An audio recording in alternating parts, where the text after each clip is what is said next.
Hello, and welcome to this brief meeting about what our university is doing for our students, your children.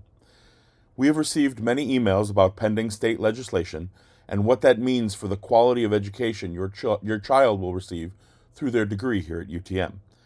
Please know that we have and will continue to listen to all stakeholders as we move through this challenging time. Rest assured, we will move through this together.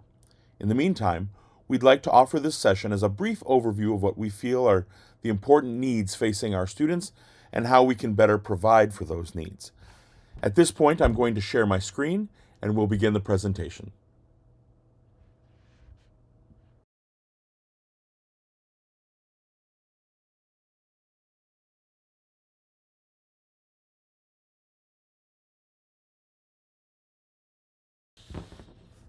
Inclusion, Student Development, and Governmental Red Tape, a conversation with parents.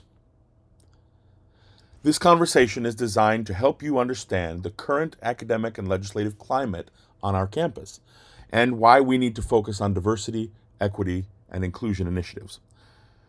While the talking heads on the news may want to point to things like being woke and using divisive concepts to create division in the country, this is really a much more simple and human reason for these initiatives. Student success and development. Your students' success and development.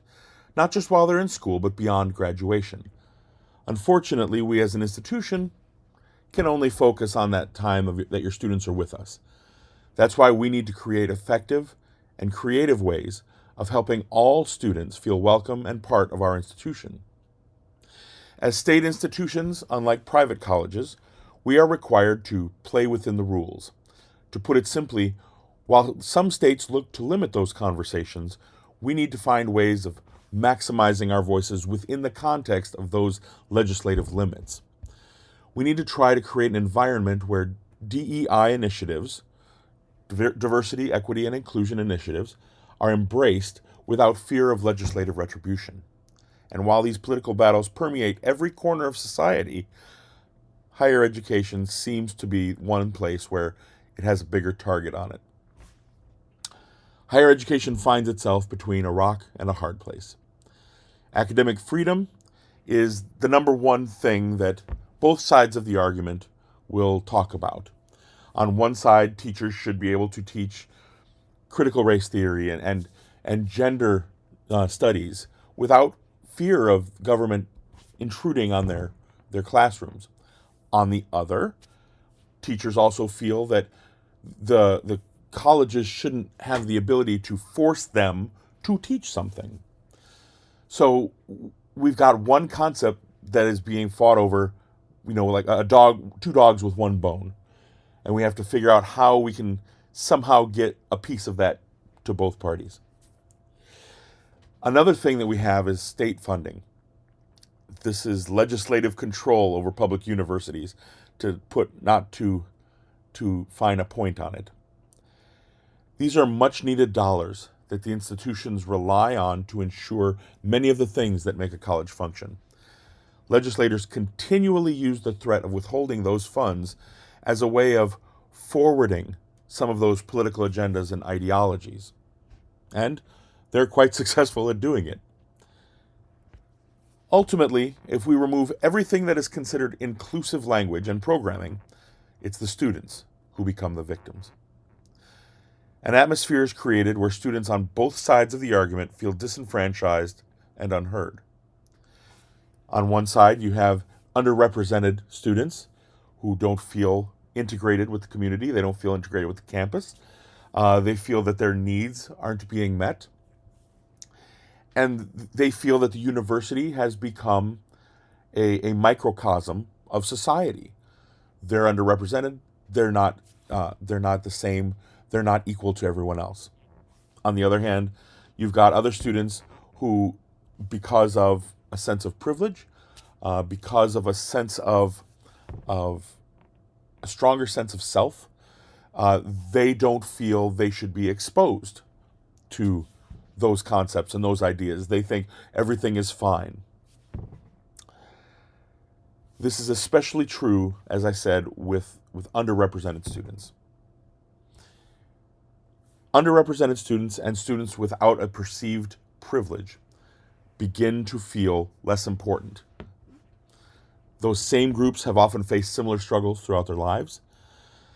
And while their intellectual development may be equal or better than others on campus, development in other parts of their identity have been fraught with struggles that better represented students may not understand. For many, these students have had to work twice as hard for half the reward. So, what can universities do? Well, universities need to be a strong but sensitive bulwark against political influence. We need to insulate our campus by creating programming and opportunities that maximize opportunities for underrepresented students while simultaneously dealing with politics at the source. Often, the key word in any political argument against DEI initiatives is required. That doesn't mean little, if anything, is going to happen. While many drastic changes have happened through history in sudden, major instances, there have been catalysts that cause change immediately, political demonstrations, events, that kind of thing. Some others made a slower transition. And when a single idea, such as these DEI initiatives, has the potential to create such entrenched beliefs on both sides, sometimes more subtle changes can be utilized that will add up to major change cumulatively. In order to address these political issues, however, we need to understand the true scope of this legislation. You may have seen these things on CNN, but just as a reminder, I wanted to go through them here. Since February 23rd, 2024, the Chronicle of Higher Education has a DEI legislative tracker that's up to date. And as of the 23rd, in 26 states and the U.S. Congress, 76 bills have been introduced. 8 bills have final legislative approval. 8 bills have become a law. And 25 bills have been tabled, failed to pass, or vetoed. And it's just beginning. Every legislative session, more things are proposed, and it's a numbers game, to be quite frank. Legislators throw everything against the wall and see what sticks. But these numbers only represent a part of what has actually been proposed and made it with any regularity to points of needing a decision. This legislation, if passed, would restrict things like DEI offices and staff, mandatory DEI training, there's that word required again, diversity statements, and identity-based practices for hiring and admissions. So why is a student's identity development so important to us? You have to understand that the idea of identity development is a fairly new idea in the grand scheme of things. Considering the first American university, Harvard University, was first founded back in the 1600s, mid-1600s, the fact that this really started to take hold at the end of the 20th century and definitely at the beginning of the 21st century makes it fairly new. One quote on your screen here: identity development begins early in life, and it is uncertain when, if ever, it ends. It is generally agreed that developing an identity is a lifelong process, that a basic identity is solidified during adolescence and young adulthood, but as life progresses, it's continually refined. There's the key. It is solidified during adolescence and young adulthood. Those are the years that we see students in college. Identity doesn't simply mean race or family background. If you look on the diagram on the screen there's a sense of interconnectedness. It's not any one thing. It's multiple. It's where those other facets cross together. It may not be all of them at any one point. It may be 2, it may be 3. But the person's individual identity, yours, mine, the students, all focus into all this multifaceted, multidimensional entity that we deal with in real time as real situations present themselves. One of the fun things about this is even something as simple as first generation students. That adds a whole different level of identity. Even when you have students that are similar in every way, GPA, ACT, they have similar backgrounds, similar upbringings. They could have come from the same city, same town. All things are equal, but one has had number of family members go to college, and one is a first-gen student. That separates them, even in a little way, because that first-gen student now feels a sense of pride and a sense of pressure to perform, to do well, because they're the first person in their family to get to this place in their education. Identity development theories help practitioners understand how students go about discovering their abilities, aptitudes, and objectives, while assisting them to achieve their maximum effectiveness. Think about that again. These development theories help us to understand how these students, how to help them go about developing and discovering their abilities and their aptitudes and objectives. We're taking them from where you have so wonderfully brought them in their development, in their education, and now we, along with your help, are taking them to that next level where they can be adults and make a career and a living and have a family if they want. We're all in this together. For assistance with student development, scholars look primarily to psychologists and sociologists. One such resource puts forth the idea of 4 integrated levels of identity: individual and personal. These are things we define ourselves, like goals and values. If it's something you think you want or something you need for your life in your mind, it falls under this category. The next one is relational. Of course, there's that interconnectedness again. But this is where we fit with other individuals around us, friends, co-workers, etc. The third is collective. So we take that interconnectedness and we zoom out. We look at the broad picture. Now we're looking at cultural backgrounds, ethnicities, races, that idea. Okay? Then the fourth is material. These are things that we use to describe who we are. I'm a homeowner. I'm a homeowner. I may own a fancy car, or I might not. I might own a jalopy. Either way, that's how we identify ourselves. So where identity meets transitions, that's the interconnectedness that we deal with here at college, in higher education. And everyone goes through transitions every day. I mean, we transition technically from day to day. But if you look at the broad scope of things, and there is one adult development theorist, her name's Nancy Schlossberg. She had some really interesting ideas when it talks about this transition process. Particularly, we use it in terms of this transition to higher education. First, she talks about marginality.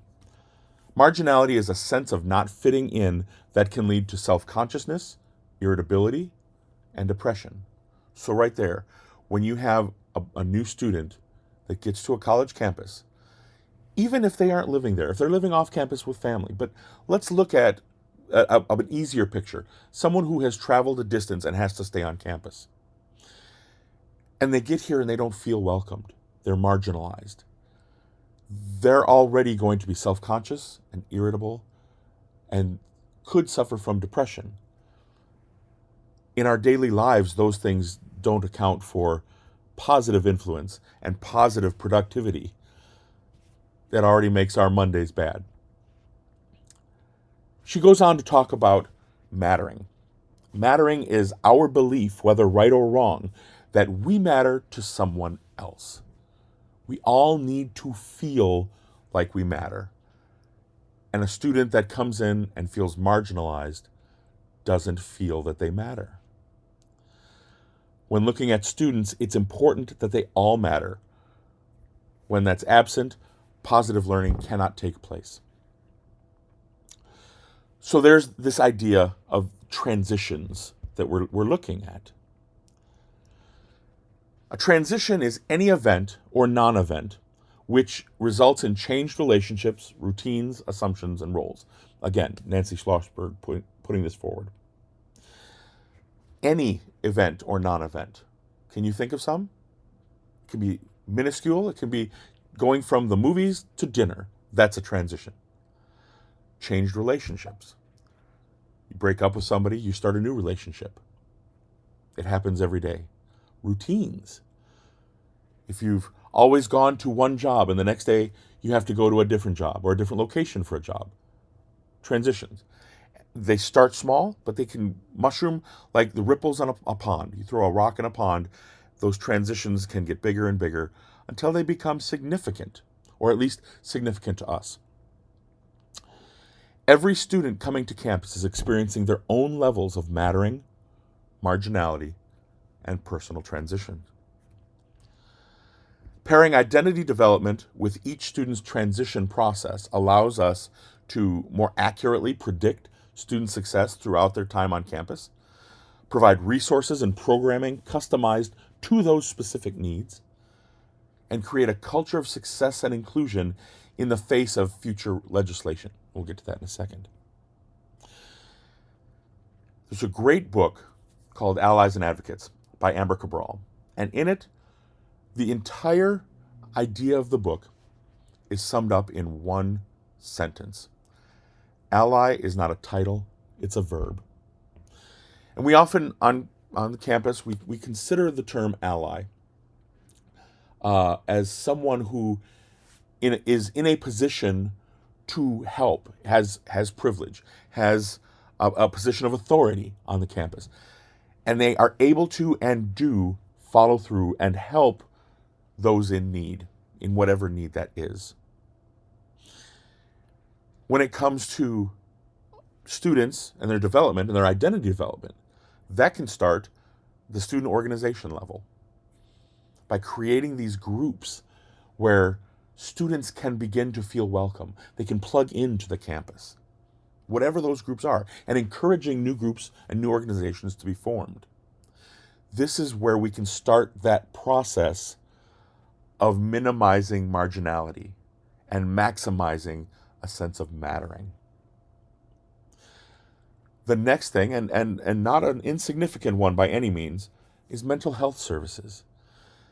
No matter how much we do, we are going to inadvertently make someone feel marginalized in one way. I mean, when a student fails a class, they're going to feel marginalized from others. We all have that sense of being alone. I can't believe I failed that class. I bet no one else did. We know that's not reality, and especially looking back. But when you're in the throes of it, we think that. So we're not going to get rid of all of those little pockets of marginality.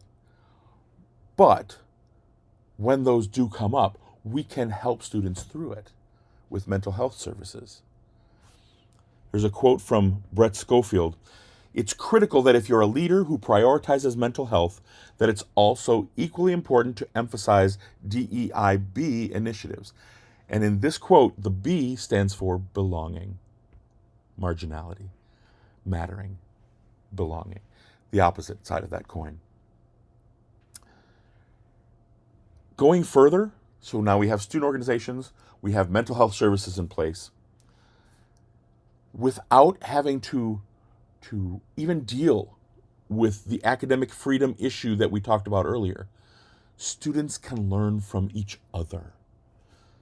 We can provide events that bring multiple students and student organizations together, just in social settings. These don't have to be academic conferences. These can be simple functions that just promote being a college student on campus, with the idea that these groups are a part of it. And they're all contributing their own unique individual pieces of the puzzle. That's where, in a social setting, walls get lowered. Ideas come out and they surface. And that those bridges can be built in a much less standoffish way. It's almost subconscious, you know. When I first meet you, I don't know much about you. But the more I learn about you and the more you learn about me, the more we bond and we start doing. And everything becomes exponentially better because of that connection. This helps with those connections. Then developing and maintaining verbiage, vocabulary that falls within the umbrella of any legislation. So avoiding words like required and mandatory, because that automatically throws up a wall, throws up an obstacle. But strongly encouraged doesn't. As long as it stays strongly encouraged. If somebody doesn't, hey, they don't want to participate in a particular event, that's fine. You don't have to. Hey, we have something coming up next time that you might really be interested in. Why don't you come then? And even if they say no 10 times, we always try the 11th. We always try the 12th. Because at some point, a majority of the students will find something that they like, something that they want to consider. And that opens a door instead of slamming it shut. And once those doors are open, then we get this other piece of the puzzle, this final piece of the puzzle, open forums for students. We've dealt with these issues in broad ideas. We have dealt with them in social settings where the walls are down.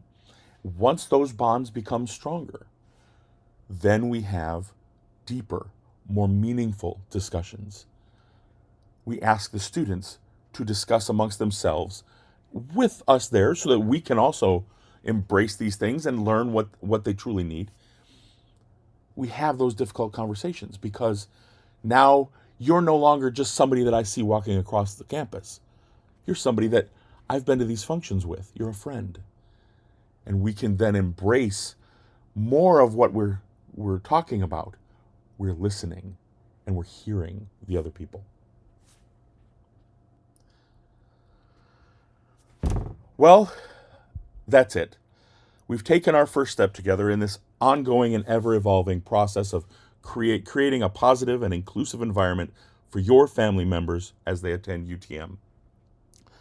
We hope you can see that what we want for our students is to feel supported and included. It's our responsibility to be a significant resource in this step of their development. If you have any questions or suggestions even, please contact our office. You are a vital piece of this puzzle too. You brought them to this point, and you will be with them as they leave this point, and you're with them now. So we want to hear from you. Thank you so much. We hope this has helped. Have a great day.